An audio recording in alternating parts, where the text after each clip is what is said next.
ये वीडियो अगर हिंदी लैंग्वेज में होता तो ज़्यादा अच्छे से समझ आता और ज़्यादा से ज़्यादा लोग कनेक्ट कर पाते और कुछ लर्निंग और इन्फॉर्मेशन ले पाते आपके वीडियो से। ये सजेशन और फीडबैक मेरे कुछ नोन एंड फ्रेंड्स ने मुझे दिया। तो आज का वीडियो और आने वाले और वीडियो हिंदी लैंग्वेज में हिंदी में होंगे ताकि मैक्सिमम लोग कनेक्ट कर पाए। एंड स्ट्रेस आपने ये वर्ड सुना होगा, बहुत फेमिलियर होंगे आप इस वर्ड से। स्ट्रेस के बिना हम अपनी लाइफ को इमेजिन ही नहीं कर सकते और हर किसी की लाइफ में स्ट्रेस का डिफरेंट सोर्स है। इवन बच्चा भी कहता है कि मुझे बहुत स्ट्रेस हो रहा है, मेरी लाइफ में इतना स्ट्रेस। तो first we need to understand what is stress, क्या है ये स्ट्रेस। आपका रिस्पॉन्स टुवर्ड सिचुएशन, किसी सिचुएशन और इवेंट के तरफ आपका जो रिस्पॉन्स होता है, जो आपकी प्रतिक्रिया होती है, अगर वो सिचुएशन आपको चैलेंज कर रही है, चुनौतीपूर्ण है, तो जो बॉडी आपकी फिजिकल टेंस और इमोशनल जो आप फील कर रहे हैं वो है stress. Physical tightness, overthinking, this is the stress. And according to Hans Selin, सारे स्ट्रेस बुरे नहीं होते। तो दो तरह के स्ट्रेस होते हैं, you stress and D stress. अब ये क्या है? यू स्ट्रेस वो स्ट्रेस है जो पॉजिटिव सिचुएशन में क्रिएट होता है, लाइक मैरिज, प्रमोशन, वहां भी हमको थोड़ा बहुत स्ट्रेस रहता है, बट वो स्ट्रेस पॉजिटिव होता है। एंड डी स्ट्रेस, ये स्ट्रेस वो है जो नेगेटिव सिचुएशंस में क्रिएट होता है, like exams, competition, loss of job, divorce and death of someone. जो तब ये जो स्ट्रेस आता है ये डी स्ट्रेस है, नेगेटिव सिचुएशंस में क्रिएट हुआ। एंड बट सम टाइम अगर मिनिमल लेवल पर है, ऑप्टिमल लेवल पे स्ट्रेस है, तो वो मोटिवेशन का काम करता है।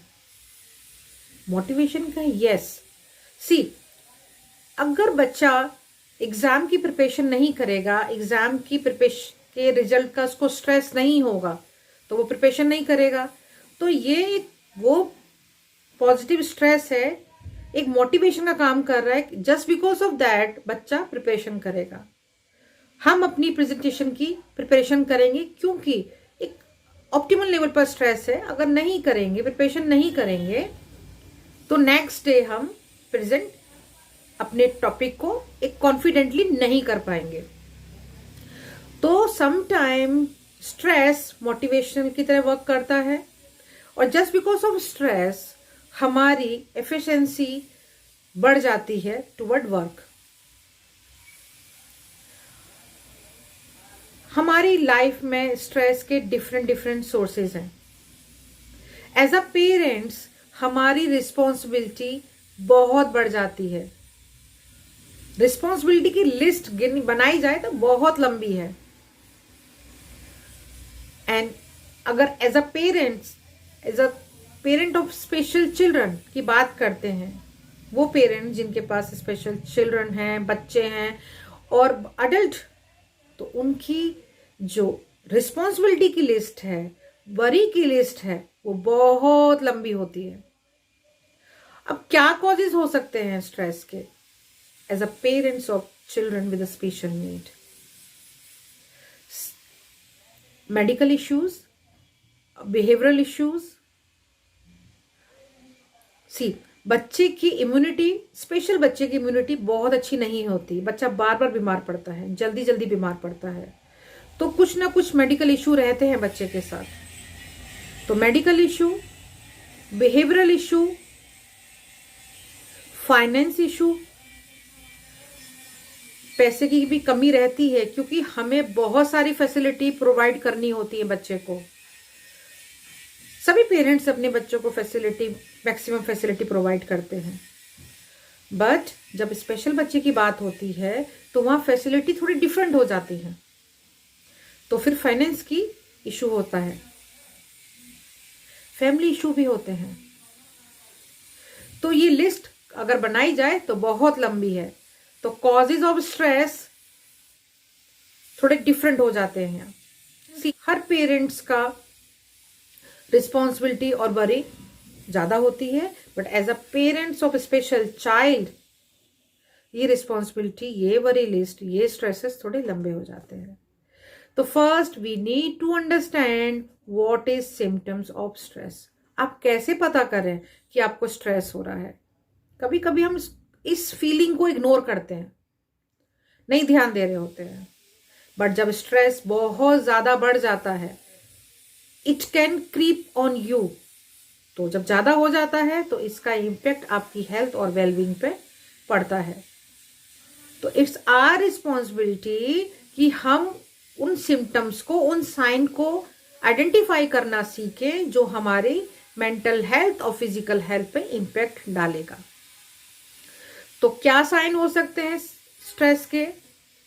Number 1, physical science, physical symptoms, body एक, शरीर में दर्द, सिर में दर्द, पेट में दर्द, शोल्डर में दर्द, बैक एक, डिजीनेस, घबराहट, बेचैनी, ये सारे फिजिकल सिम्टम्स हैं। साइकोलॉजिकल सिम्टम्स, ओवर थिंकिंग, सोचते रहना, कभी पास्ट का कभी फ्यूचर का, प्रेजेंट में रह ही नहीं पा रहे हम, कंसंट्रेशन करने में प्रॉब्लम हो रही है, फॉरगेटिंग बहुत ज्यादा हो रही है, वेट लॉस हो रहा है या वेट बढ़ रहा है, ये सारे साइकोलॉजिकल सिम्टम्स हैं। एंड इमोशनल सिम्टम्स, बहुत जल्दी जल्दी गुस्सा आना, इरिटेशन होना, एंजाइटी, इम्पेशेंट, ये सारे आपके इमोशनल सिम्टम्स हैं। बिहेवियरल सिम्टम्स, आर्गुमेंट्स, स्मोकिंग और ड्रग का use, consumption of drug, alcohol ज्यादा करना, एल्कोहल ज्यादा लेना, बात बात पे झगड़ना, छोटी सी बात पे एकदम ब्लास्ट हो जाना, these are behavioural symptoms of the stress. तो ये साइन, ये सिम्टम्स आपको आइडेंटिफाई करना सीखना है और अपनी फीलिंग के साथ प्लीज आपको ऑनेस्ट रहना है, इग्नोर नहीं करना है उसको। तो जब ये सिम्टम्स पता चल जाएंगे तब हम इसके मैनेजमेंट की बात करेंगे। तो first responsibility, first duty is identify your symptoms और sign of stress. Okay friends, so अब क्या मैनेजमेंट हो सकता है आपके स्ट्रेस के लिए? सी, हर किसी को पता है कि अच्छा खाना खाना चाहिए, रेस्ट करना चाहिए, लाइफ को एंजॉय करना चाहिए, ठीक है, बट करते कितने हैं? नहीं। पेरेंट्स से अगर बात किया जाए कि अपना केयर करिए, अपना ध्यान रखिए, तो उनका आंसर होता है कि मैम हमारी फर्स्ट प्रायोरिटी हमारा बच्चा है। यस, इट्स ट्रू, बट अगर आप अपने आप को प्रायोरिटी नहीं देंगे, अगर आपकी हेल्थ बिगड़ेगी तो आप अपने बच्चे की केयर भी नहीं कर पाएंगे। तो इसलिए बहुत जरूरी है कि आप अपने आप को भी टाइम दें, अपनी भी केयर करें, अच्छा फूड लें, healthy food, exercise, make a routine for yourself. तो these are common management. And as a psychologist, I'm sharing one formula for management of stress. So what is that formula? Formula is 4AS. Yes, 4AS. Number 1A stand for accept the stressors. अब वो stressors क्या हैं? First identify करिए कि कौन सा stressor है, कहाँ आप ट्रिगर हो रहे हैं, कौन सी जगह आप ट्रिगर हो रहे हैं, किस पर्सन से आप ट्रिगर हो रहे हैं, किस टाइम पे आप ट्रिगर हो रहे हैं, किस सिचुएशन में आप ट्रिगर हो रहे हैं. First identify that triggers, stressors. तो एक्सेप्ट योर स्ट्रेसर्स. सी, हम सभी सिचुएशंस को अपने अकॉर्डिंग नहीं कर सकते हैं. एनवायरमेंटल चेंजेस हम नहीं कर सकते हैं. कई सिचुएशन ऐसी होती हैं कि आपको वो एक्सेप्ट करना ही पड़ेगा. एग्जाम्पल, अगर बच्चे की कंडीशन, अगर आपका बच्चा स्पेशल है तो वो सिचुएशन आप चेंज नहीं कर सकते ना, है तो है. तो एक्सेप्टेड दैट. जब हम एक्सेप्ट कर लेते हैं तो उसकी प्रॉब्लम की इंटेंसिटी कम हो जाती है. एक्सेप्ट करने के बाद फिर आप प्लान बनाइए कि कैसे क्या करना है आगे. फ्यूचर प्लानिंग जो करनी है बच्चे को लेके, उसका प्लान बनाइए. तो accept your stressors. Number 2, avoid the stressors. See, अब अवॉइड द, अभी मैंने बोला एक्सेप्ट द स्ट्रेसर्स, अब मैं बोल रही हूं अवॉइड द स्ट्रेसर्स. मीन्स हम सबको पता है, कुछ जो लोग होते हैं उनका जो पर्सपेक्टिव होता है, परसेप्शन होता है toward life, toward person, negative होता है. तो अवॉइड करिए ऐसे लोगों को जिनका थॉट, जिनकी वाइब्स नेगेटिव हों. डायरेक्टली अवॉइड करिए उन स्ट्रेसर्स को. तो अगर हम अवॉइड करते हैं तो एक स्ट्रेसर कम हो जाता है. एंड लर्न हाउ टू से नो. इसकी ट्रेनिंग करिए कि कैसे किसी को ना कहा जाए. Means assertive training. Very thin line होती है पैसिव और एग्रेसिव में. ओके, अभी यहां पैसिव है, कुछ वर्ड, कुछ थोड़ा सा हमने एक थ्रेशोल्ड, एक लिमिटेशन क्रॉस की, हम वहां पे एग्रेसिव हो जाते हैं. तो वेरी थिन लाइन होती है पैसिव और एग्रेसिव में. तो हमें लर्न करना है असर्टिव. तो कैसी अपनी बात आप दूसरे को कह सकें. फैमिली में इशू हो रहा है तो कैसे कहें कि जी हमको ये बात नहीं समझ आई, पसंद आ रही है आपकी, या आपका ये वे ऑफ जो है बिहेवियर टुवर्ड बच्चा, टुवर्ड स्पेशल चाइल्ड. तो उसको बॉटल अप नहीं करना अपने अंदर. असर्टिव वे में बात रखनी है आपको, ताकि जो इनडायरेक्टली स्ट्रेसर हो रहा है, वो ट्रिगर कर रहा है आपको, वो खत्म हो सके. सो avoid the stressors. First, conflict management. वो क्या है? Don't play blaming game. Parents एक दूसरे को ब्लेम करते हैं, ये तुम्हारी वजह से हुआ है, अच्छा तुमने ये नहीं किया था, अच्छा ये हो रहा है, वो हो रहा है. तो वो खेलना बंद करिए, ब्लेमिंग गेम बंद करिए. फ्रस्ट्रेशन से बाहर आओ, और क्या ऑप्शंस हो सकते हैं लाइफ में, हम उस पे काम करेंगे. फैमिली इश्यूज, उस फैमिली इश्यूज जो हमारे हो रहे हैं वो भी स्ट्रेसर का काम करते हैं. उसको भी सॉर्ट आउट करने की कोशिश करिए. ठीक है, आप खुद नहीं कर पा रहे हैं तो प्रोफेशनल हेल्प भी ले सकते हैं. Enjoy your me time, we time, time management. तो this is the second A. Third A is adapt the stressors.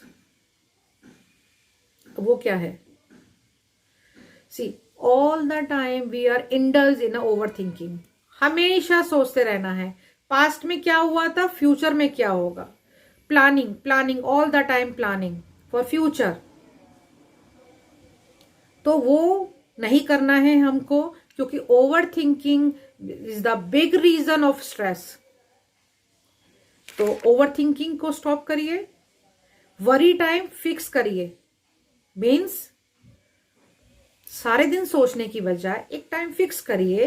10 minutes और 15 मिनट्स इस टाइम में मैं वरी करूंगी, इस टाइम में फ्यूचर प्लानिंग करूंगी, इस टाइम में अपने पास्ट जो एक्सपीरियंसेस रहे हैं उस पर मैं बात करूंगी, उसके बारे में सोचूंगी, अच्छा मेरे से ये गलती हुआ था, अब मैं फ्यूचर में ये रिपीट ना करूं तो उसका प्लान करूंगी। तो fix your worry time, stop over thinking, and distraction technique is a very good way to को ओवरकम योर ओवर थिंकिंग।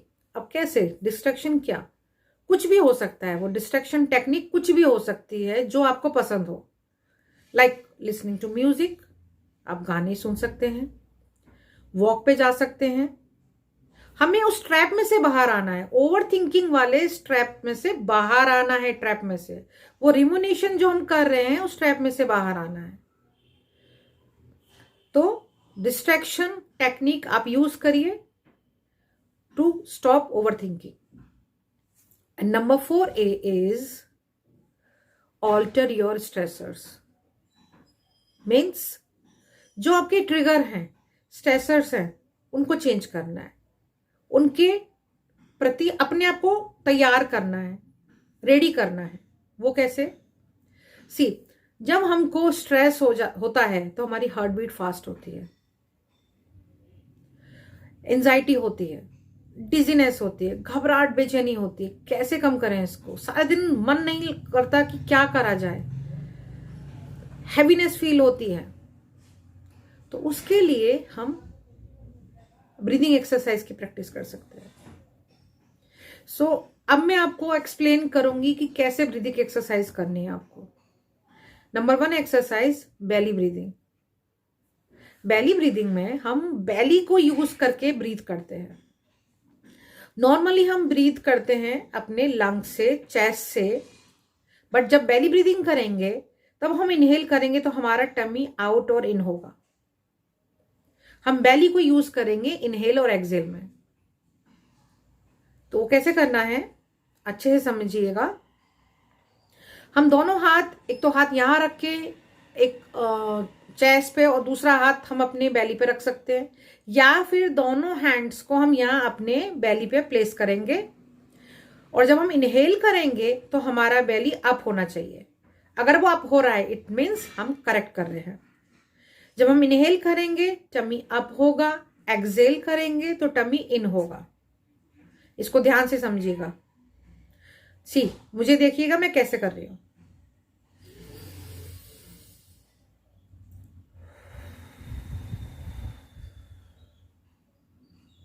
हमारा एक्सहेल इनहेल से लॉन्गर होना चाहिए, थोड़ा लंबा होना चाहिए। मान लीजिए आपने इनहेल 4 सेकेंड किया है तो हमारा एक्सहेल शुड बी 6 सेकेंड और 7 सेकेंड, और अगर आप कर सकते हैं तो डबल कर सकते हैं 8 सेकेंड।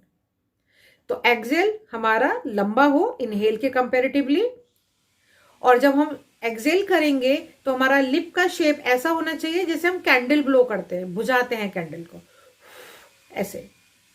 वापिस करेंगे।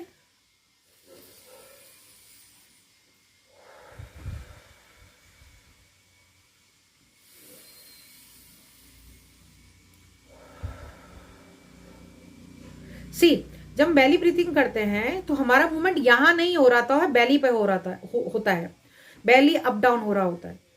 तो अगर बेली अप डाउन हो रहा है इट मीन्स हम जो एक्सरसाइज कर रहे हैं वो करेक्ट है। तो ये है बेली ब्रीथिंग। इसको मॉर्निंग इवनिंग 2 बार करिए जब आपको टाइम मिलता है, पर करना 2 बार प्रैक्टिस है इसकी। और जब हम इनहेल और एक्सहेल करते हैं तो वो 1 काउंट हो जाता है। तो ऐसे आपको 10 काउंट्स करने हैं। एक बार मैं फिर से करके दिखाती हूं आपको, देखिएगा, जरा ध्यान से देखिएगा।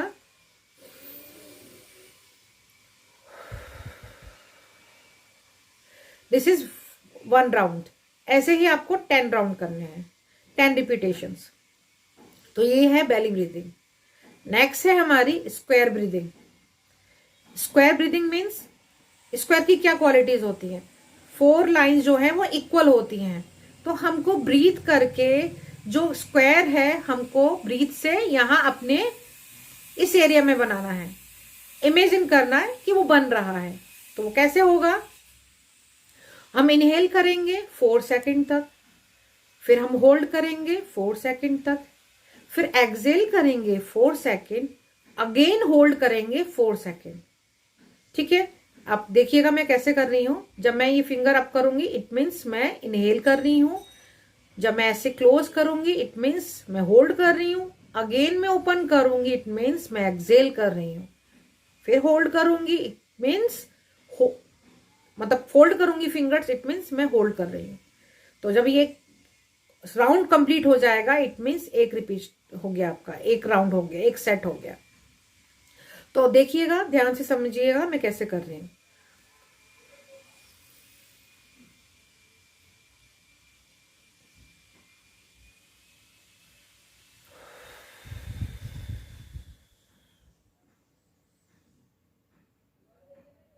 One repetition, one one round complete हो गया। ऐसे ही आपको 5 राउंड कंप्लीट करने हैं।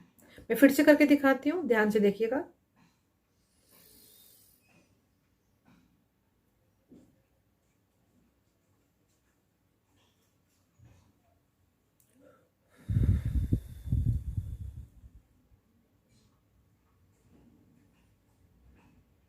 This is the second round. ऐसे ही आपको 5 राउंड करने हैं। ये आपको मॉर्निंग में और इवनिंग में करना है, या इवनिंग या नाइट आप कर सकते हैं जब आपको टाइम मिले, बट 2 बार मस्ट है आपको करना है। 2 बार करने, ये जब आप करते हैं इसको रेगुलर प्रैक्टिस करनी है इसकी। तो अगर आपको फीलिंग हो रही है स्ट्रेस या हैवीनेस, हेड में हेडेक हो रहा है, चेस्ट पेन हो रहा है या बैक एक हो रही है, तो इसमें क्योंकि जब ये सारे सिम्टम्स हैं इट मीन्स ये शो करते हैं कि आपको स्ट्रेस हो रहा है, तो आप इन ब्रीदिंग एक्सरसाइज से इस स्ट्रेस को रिड्यूस कर सकते हैं। तो ये है आपका सेल्फ हेल्प मैनेजमेंट।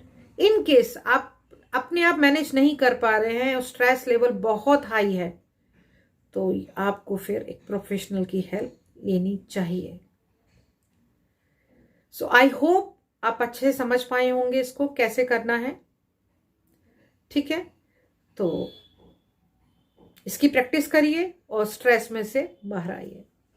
तो this is for today. I will see you in next video. Till then, bye bye.